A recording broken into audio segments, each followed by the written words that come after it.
Aksi nekat pencurian dilakukan dua orang pengendara motor pada Jumat 5 Januari. Dalam aksinya, dua orang pengendara berjenis kelamin perempuan itu mencuri tabung gas 3 kg dari salah satu warung kelontong di Desa Baluk, Kecamatan Negara, Jembrane. Aksi kedua wanita itu terekam CCTV pemilik warung. Informasi yang berhasil diperoleh, aksi pencurian diduga dilakukan sekitar pukul 11 siang. Aksi itu pertama kali diketahui pemilik warung bernama Ike Tutmiase, 43 tahun. Saat itu ia mengaku bingung karena stok tabung gas ukuran 3 kg di warungnya kurang 1 biji. Setelah memeriksa kamera CCTV yang terpasang, ia melihat rekaman dua oknum ibu-ibu nekat melakukan aksi pencurian.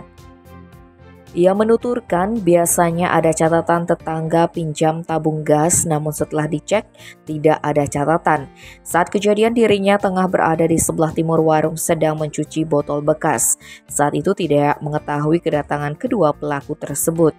Meski kerugian tidak begitu besar, atas kejadian itu pihaknya sempat melaporkan ke Babin Kamtibmas setempat dan berharap kejadian ini bisa menjadi perhatian terhadap pemilik warung lainnya untuk berhati-hati dan waspada serta ada atensi dari pihak aparat. Tim Bali Express melaporkan.